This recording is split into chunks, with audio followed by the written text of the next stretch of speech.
Welcome, Hoarders. Today we're going to be playing some more Grand Theft Auto 5, and this Testing Tuesday, we are going to be testing the Bravado Gauntlet Classic. I did base mine on a Plymouth Cuda. I did have it set up like a 1970 Challenger, but I decided to change it around a little bit, because it seems like you can fix it up to look a lot more like a Cuda than a Challenger. I did mention, also, while I'm bringing this up, make sure you go check out the customization video I did on this already, that was put out yesterday. I did mention in a video about the Challenger not having the little air vents in front of the front door, on the corner panel. They did not come stock with that, but they did come stock with the Plymouth Cuda, which makes a lot of sense. But this does really fit in with the styling of a Cuda more than the Challenger with certain aspects. But as far as performance goes, it's a decently quick car. You can do wheelies with it like you can the other muscle cars.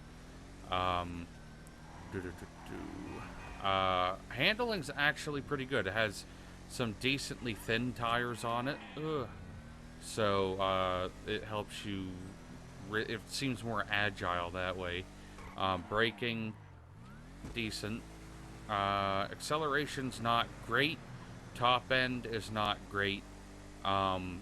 But it is a car I foresee me using this a lot, because I've been waiting for this vehicle to be in the game for quite a while, because I watch a lot of like the DOJ stuff on like the 5M servers, and I've seen the like community created version of this car, and I was like, why is it not in the game yet? That's like a perfect representation of the car if it was like more generic for the game.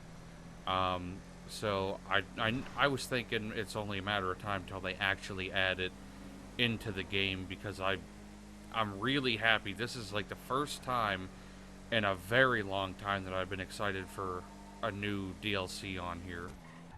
Sorry, I had to get the phone real quick. Where was I? Yeah, I was like stoked when I heard that they were I didn't hear that they were adding it. I just started loading up the game and I had it on the main screen, and I was like, what?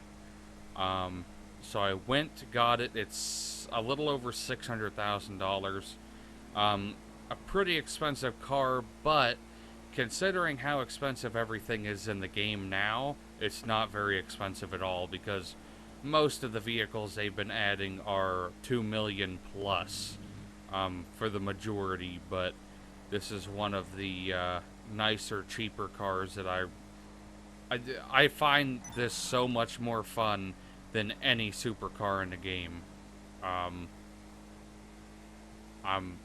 I think I'm going to be using this quite a bit, and you're probably going to be seeing it in a lot of just like the roleplay videos and stuff on GTA 5 that I'm now into. But let's now take this over to the test track and see what we can get with it.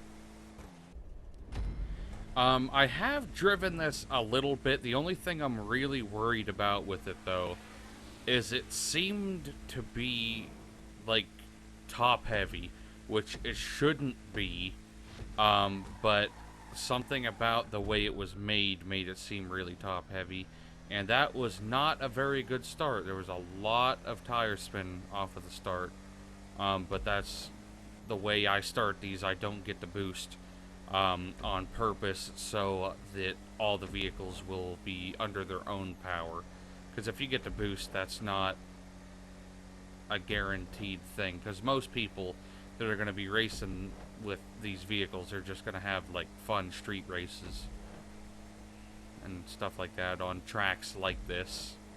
I'm sure there's a lot of people that will also use it in the use them in the actual races. I hope this becomes like the fastest muscle car in the game, because that would be awesome. So I could sell the Vapid Hustler and make this my fastest muscle car. Because as of right now, the Vapid Hustler is the fastest muscle car that I have tested on the channel.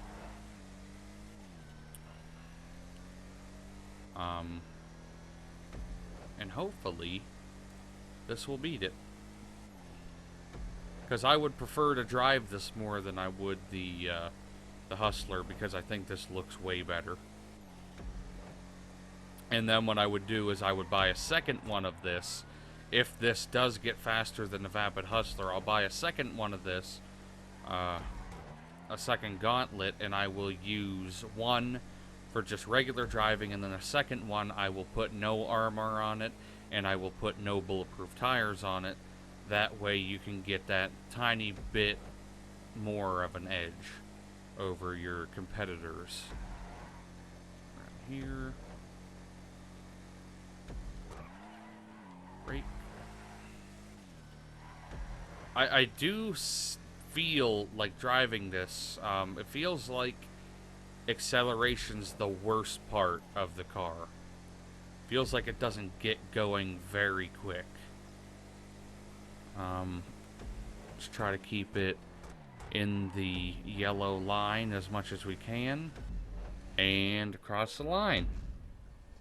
What did we get? It's probably like 220 something. Okay, we got a 223.511. I really don't know how quick that is, so let's head on over to leaderboard and see where we placed. On the test track, the Bravado Gauntlet Classic finished in 85th place at 2 minutes 23.511 seconds. Definitely did not come in first as far as muscle cars. The Dominator was on there. The Hustler was on there. I don't know what else was on there, but there was at least those two. Oh, the Buffalo is also there. So that's at least three cars that are faster, three muscle cars that are faster than the Gauntlet Classic.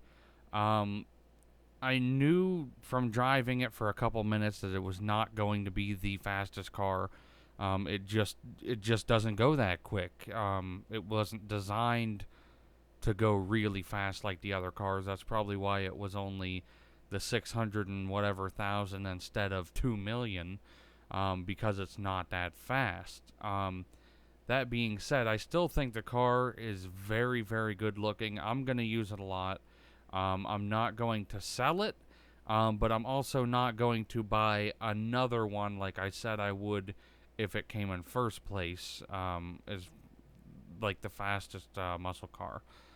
But now let's head on over to the drag track and see what we can get with it over there.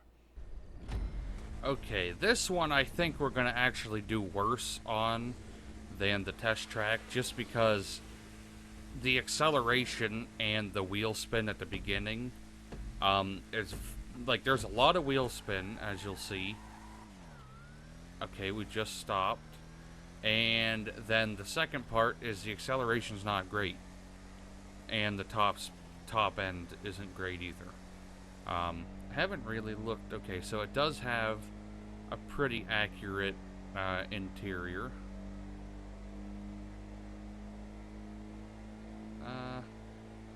We're hitting like 119 and cross the line. What did we get? Oh, we got 27.629 seconds. Seems like a somewhat slow time, but let's head on over to leaderboard and see where we placed. On the drag track, the Bravado Gauntlet Classic finished in 106th place at 27.629 seconds, tying it with the Vapid Ellie. for those of you who aren't good with the car names, the Vapadelli is the Shelby GT 500. Um, Again, not the fastest muscle car. On the list, you can see the Ruiner 2000, and I believe the standard Gauntlet was actually also faster. I think that was in 100th place or 101st place. It's just out of sight in the screen. But I hoped that this would be a better vehicle than what it turned out to be. Sadly, it isn't. Like I said, I'm still going to use it. I like cars for the looks of the cars, not for the performance most of the time. Um, I'm definitely going to keep it. I might get another one. I don't think I'm going to. Um, Maybe for like a good, it would probably be a good RP car to have. Um, there's just not a whole lot you can do with it. It's mostly going to just be a regular driver. I know personally when I'm doing like the like gathering supplies and stuff for like my motorcycle club, because since you're in a motorcycle club, you can't call your CEO helicopters and stuff. I usually just go and grab the Hikachu drag or a fast car. This would not be one of those. It's just not quick enough to be extremely useful. Um, I mostly see this being a car show vehicle, um, or just for people like me that enjoy the looks of cars. But that's going to be it for this episode. Make sure you post in the comments down below of a vehicle you would like to see me test in the next episode of Testing Tuesday. If you post it, 99% of the time that will be the next vehicle done, whoever does it first, or if anyone does it. But that's going to be it for this episode. Hope you guys enjoyed it, and I'll see you in the next one. And if you did enjoy the video, make sure you like, share, and subscribe to my channel. Don't forget to click one of my previous, next, and related videos. And don't forget to check out my other social medias in the description down below.